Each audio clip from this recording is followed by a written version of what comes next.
insomma è stato lui a portarci a fare da mediazione per portarcela qua, quindi prego Carlo. Scusate, parlo in inglese, so I switch to English. Welcome, Sorry about Natalya that. Melnyk.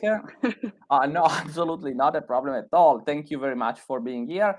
Let me just say one thing in Italian. Natalya Melnyk è la responsabile delle comunicazioni del Bendukidze Free Market Center, che è un think tank ucraino, che è una sorta di, diciamo, fa parte dello stesso network di cui fa parte l'Istituto Bruno Leoni, and Natalya is currently in Kiev, I think. So we first of all, we want to express all of our admiration and impression for what you have done in the past to promote the culture of liberty in Ukraine, but even more what you're doing today to defend freedom in Ukraine. So we would like to take advantage of your presence here to ask a few questions regarding what is actually happening over there and what we can do to help either politically or individually. So first of all, again, let me thank you very much, Natalya, for being here. And you've got the floor. I mean, there is many people, many Italians following, many others will get connected later. So what is happening over there? You're in Kiev, right? Yes. So thank you for having me. And, there isn't much. Those of us who are not part of the army or territorial defense, especially in Kiev, can do right now because we are under strict curfew that started yesterday at 5 p.m. and will end only tomorrow morning, so that our defenders can deal with Russian saboteurs in the city and trying to get into the city. So basically we're staying at home, and like I said, there's not much you can do other than try to use this opportunity to talk more about what is happening here. Just like a I don't know, little input into fighting Russian propaganda and some misconceptions that are quite widespread around the world, unfortunately.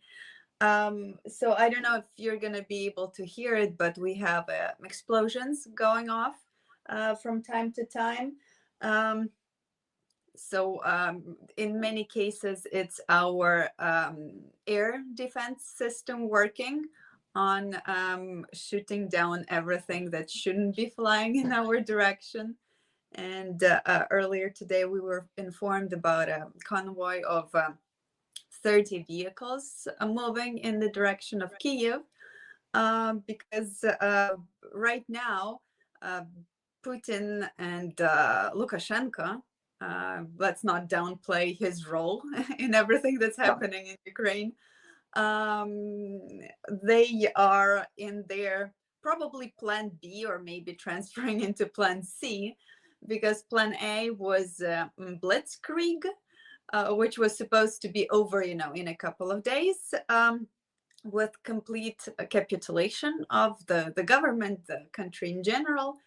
But now we are in day 4 of full-scale invasion. And I can proudly say that we're doing pretty well.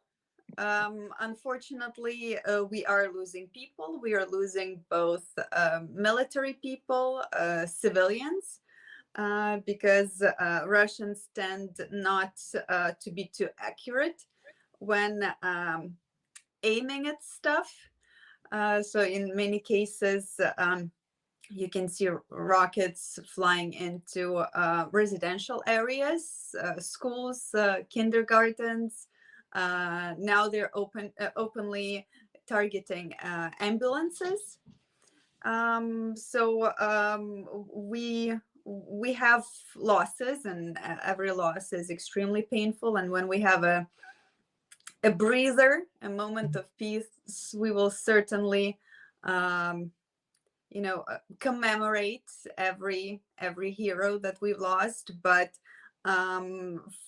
we are also tracking very carefully what's happening to the Russian army, And as of now, we're, like I said, we're in day 4, and Russian army losses are almost as bad as they were during the first Chechen war. So they are around, well, more than 4,000 people right now, and we're not talking about the number of tanks, jets, helicopters, and things like that they brought with them into our land. So we're putting up a huge fight, and everyone is doing their part. A lot of people had to leave Kiev to get out while they still could. So they are moving towards the Western Ukraine and either staying there or going all the way to the border and crossing into Romania, Poland, Hungary, and well, we know that even when they cross the border, they will be doing their part from there, because we've been receiving a lot of donations through different charitable organizations like Come Back Alive, which is the biggest civil society organization that is supporting the army with everything, starting from medical supplies and all the way towards modern weaponry. And our National Bank of Ukraine has set up a special account into which you can send money to assist the Ukrainian army. And we've been receiving donations in Bitcoin as well. But the problem we're having right now, oh, there are more explosions. The problem we're having right now is basically getting access to all of these necessities. That's why people started organizing like humanitarian centers. There's one in Poland near the border with Ukraine. It's recently set up, so where people who want to help, they can just send everything there, and then we will figure out how to get it through the border, because there are a lot of needs right now. So like we are not expecting NATO armies to march in and fight with us or do the job for us, but we certainly appreciate all the efforts we've been seeing from our allies, and especially since we see that they are increasing them day after day. I think some of them were surprised by how long we were able to last. And I think it might have something to do with the fact how, things unraveled in Afghanistan, how quickly the army fell there. But maybe they were expecting something similar to that in Ukraine. We know that Putin was certainly expecting something different, because we honestly think that he actually believed in his delusions of sending in saviors and peacekeepers, to save Ukraine from a neo-Nazi government, which by some coincidence is, led by a Russian-speaking Jew of a president. But I guess, that little fact is not important. But Ukrainian people do not need saving. Even the Russian-speaking Ukrainian people don't need saving because there is no genocide in the country. We've been invaded, and it's hard to be talking about something like this happening, in the middle of Europe in the 21st century. But the attack was absolutely unprovoked, and it's really bizarre to hear that that's how Russia is trying to take care of its security issues. It's just creating more security issues by itself by trying to invade a sovereign state and threatening other sovereign states, as Putin did the other day when he was sending a warning to Finland and Sweden about their aspirations to join NATO. So that's, if I'm being or attempting to be kind of brief about what is going on. Natalia, if I may, I don't know if any of you wants to ask a question. Thank you very much for being with us. And I would like just to ask you, we were obviously very impressed by the fact that Ukraine is resisting. Obviously, we know that you are fighting for liberty, you are fighting for your territory, you are fighting for your homes and your families. So many of the people who is now in Ukraine at the same age of me or Carlo already knows what does it mean to stay under Russian regime. And so I think this is a great effort you are putting in. But don't you think, or can you tell us something more about this extraordinary reaction? Do you think that was something that was in some sense already prepared? The government worked well with other organizations, with other countries, and so you think that there is a very detailed and a very let's say organized reaction, or do you think that many of what we are witnessing, many things that we are witnessing, is just something which is brought on by your effort to live on and to fight this invasion?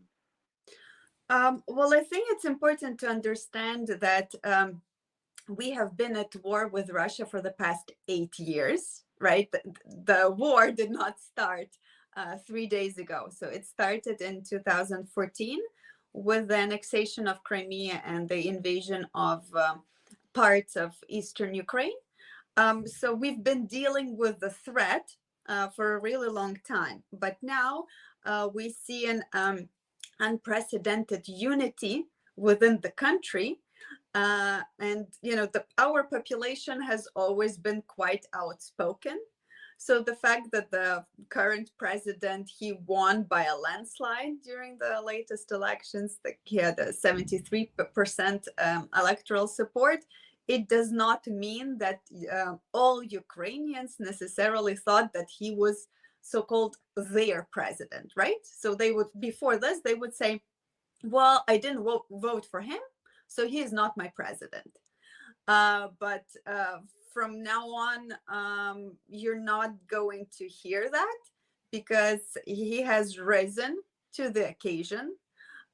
He used to be referred to as a clown in Ukraine and in some other countries because of his comedian background. But the way he is behaving right now, it's very admirable. We have wonderful people heading the Ministry of Defense and our armed forces.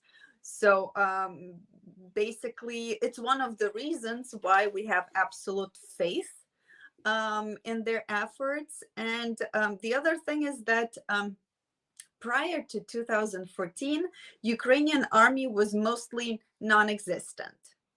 So everything we had, like leftovers from the Soviet Union, they were either sold, obviously not very legally, or they were left to rot.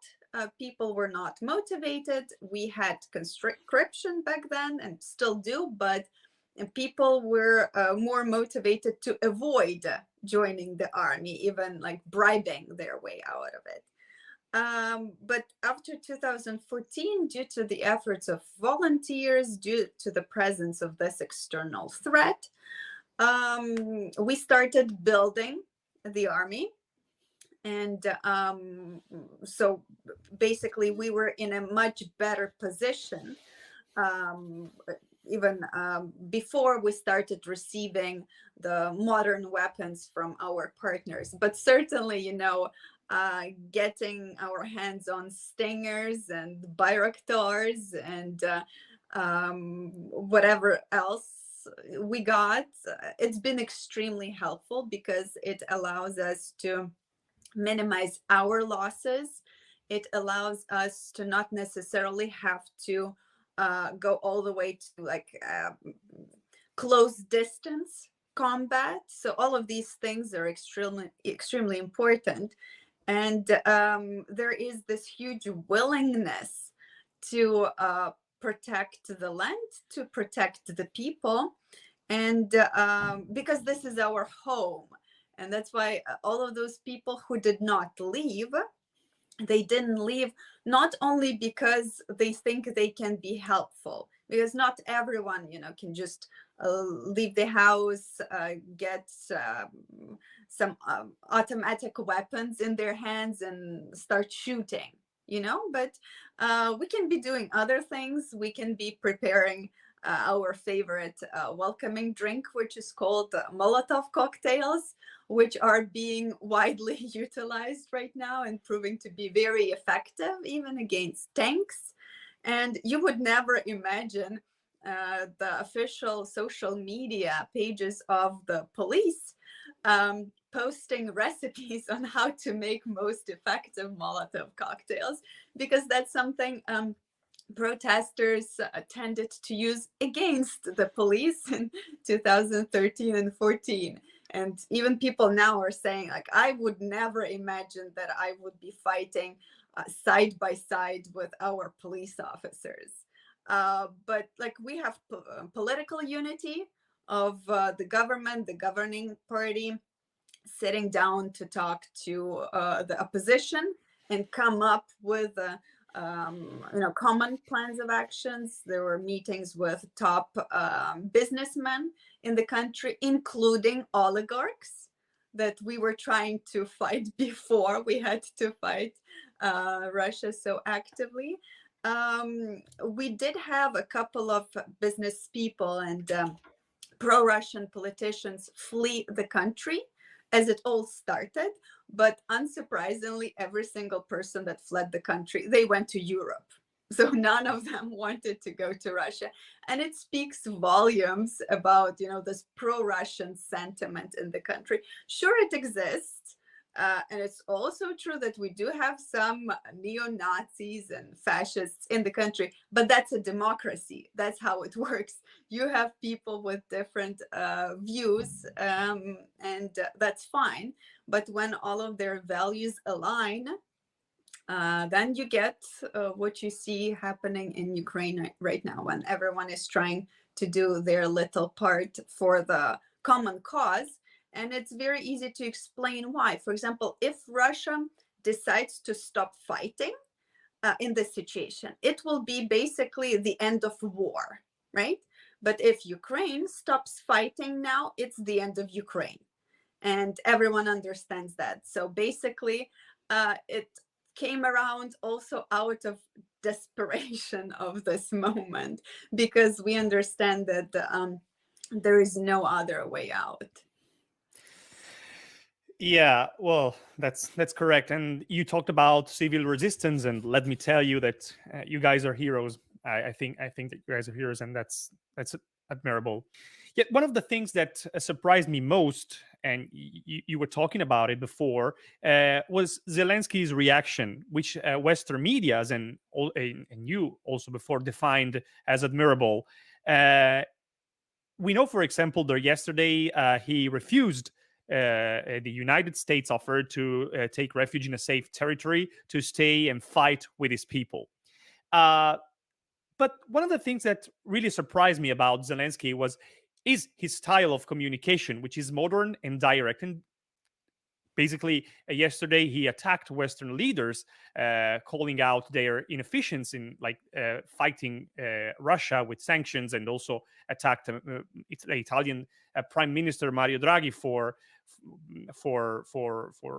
a phrase that he said while he was speaking to the parliament. Do you think that Zelensky's style of communication, which is so modern and direct, do you think that this style has pushed Western leaders to act more incisively against Russia in these days? And that's my question for you. And thank you for your time, by the way.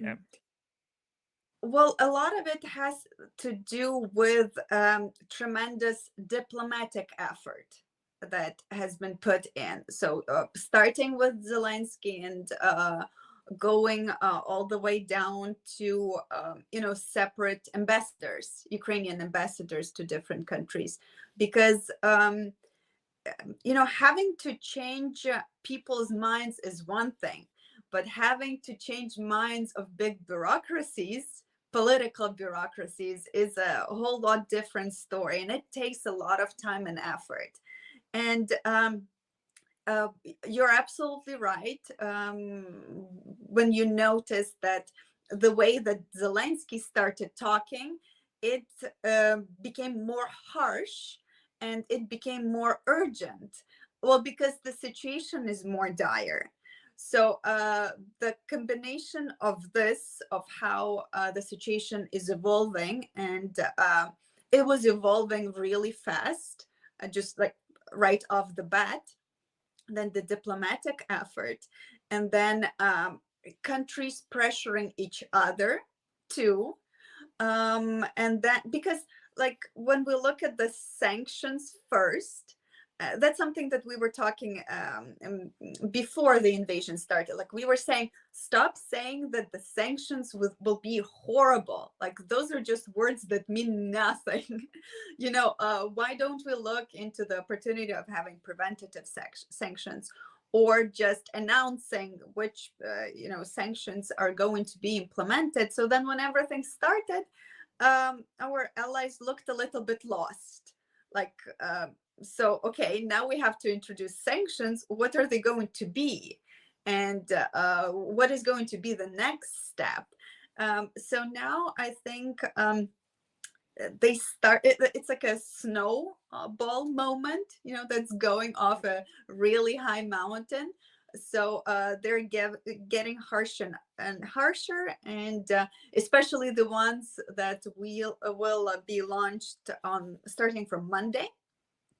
So having to do with the main Russian banks, the freezing of assets, and especially the central bank of Russia, which is basically like a nuclear option, and it all started with a number of countries in Europe not wanting to switch off SWIFT for Russia.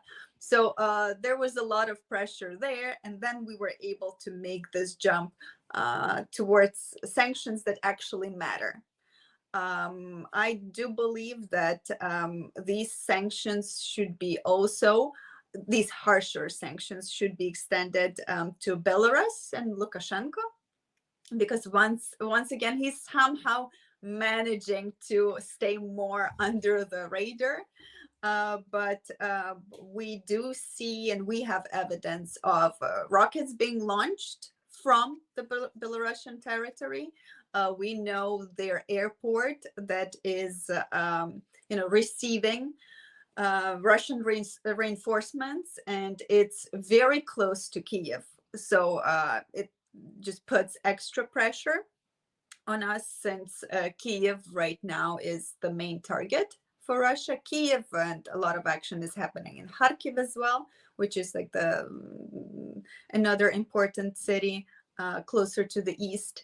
And today there's talk about Lukashenko actually considering sending in his army to participate in this more actively. So obviously it's time to act now, for sure, to deter at least his active participation in this, and help us close the border with Russia. So we already have a lot of holes in the border to deal with, because Ukraine right now is having to deal with the enemy from the north, east, and south. So Russia is effectively blocking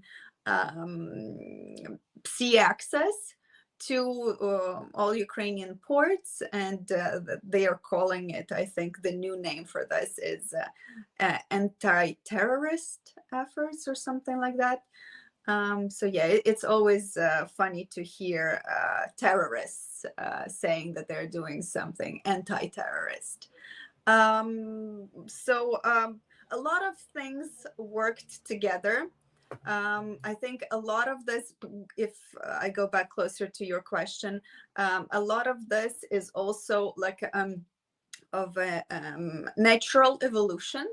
So the way things started developing, it's just motivated the synergy more And we are very happy and lucky that it was able to happen.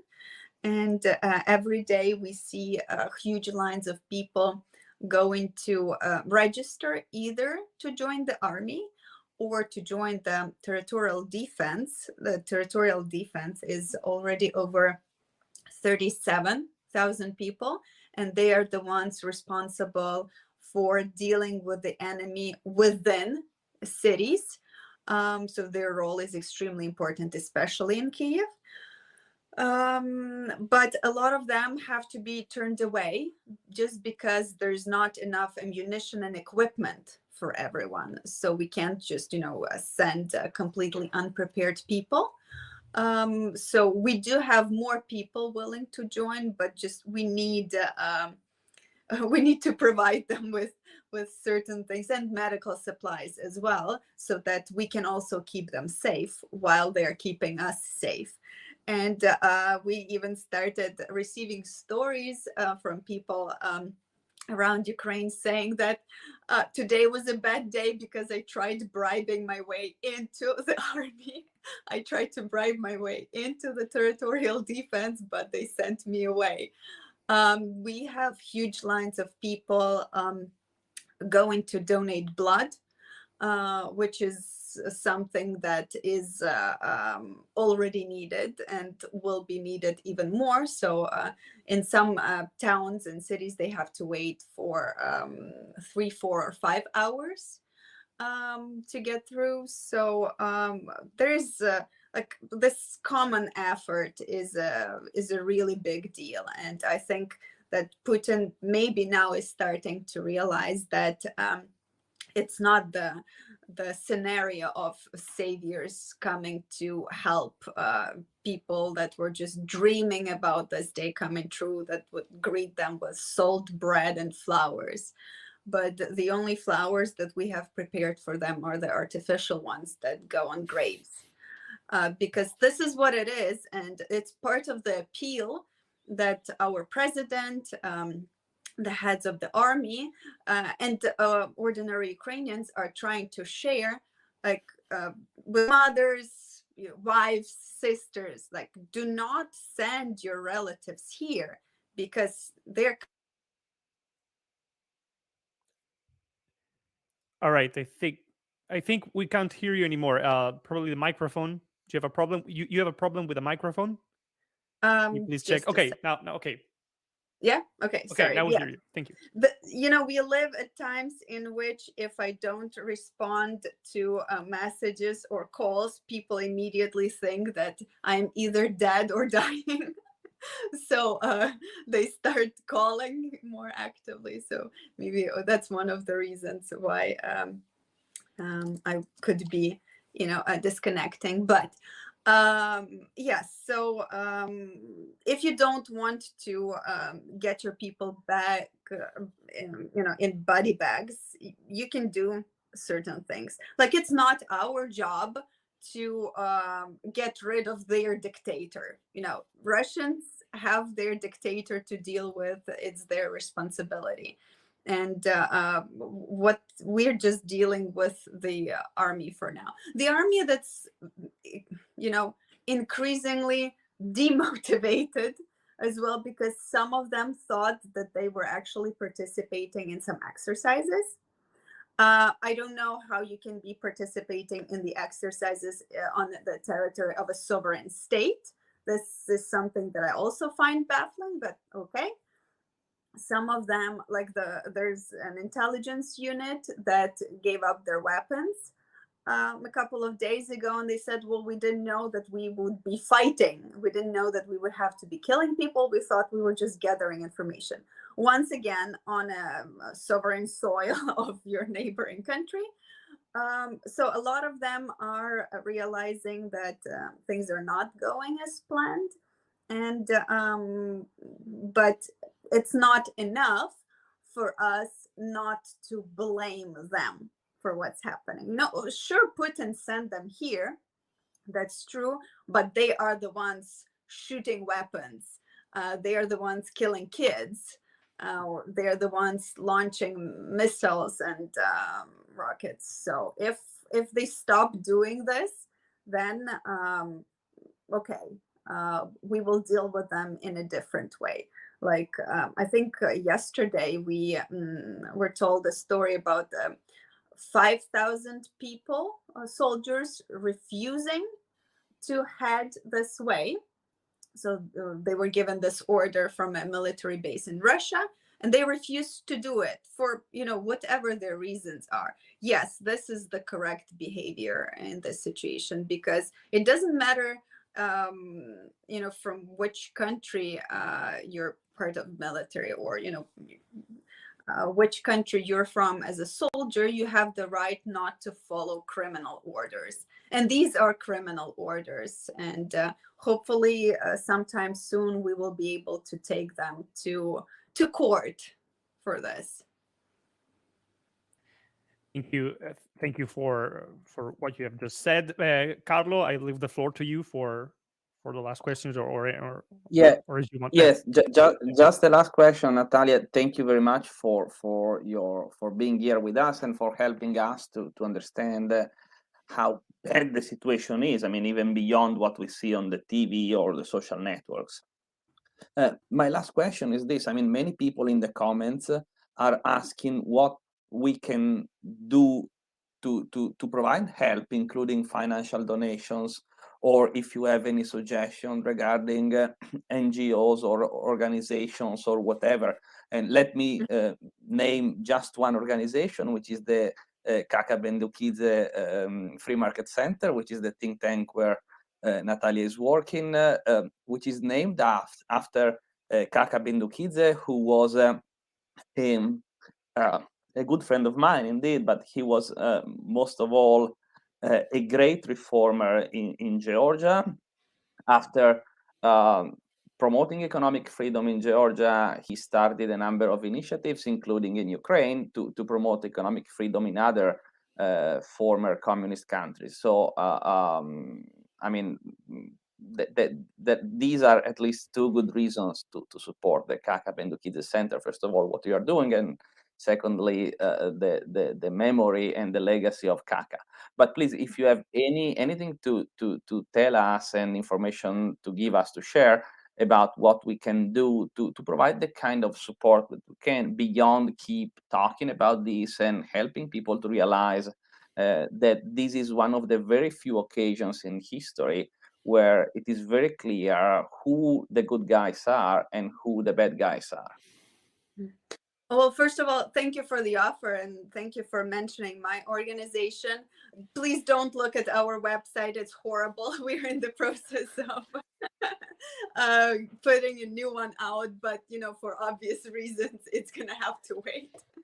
So don't be terrified. We're mostly active on Facebook, so you can find us, Bendukidze Free Market Center on Facebook.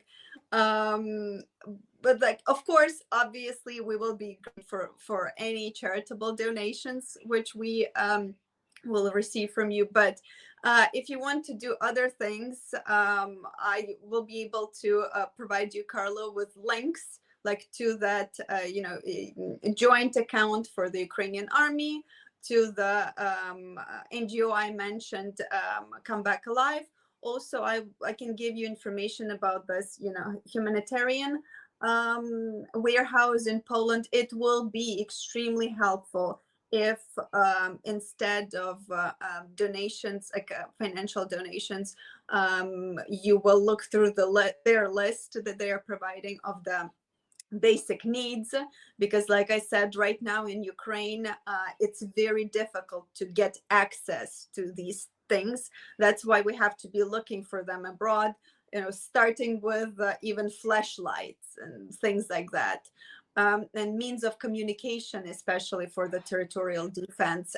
As we have more people registering, we need to make sure that they are capable of communicating amongst themselves and with the National Guard, with the army. So there are basic needs, and especially medical supplies, which are running out. So there are a lot of things that can be done, and you can just have that sent to that warehouse location and not have to worry about how it's going to get through the border. It's our problem.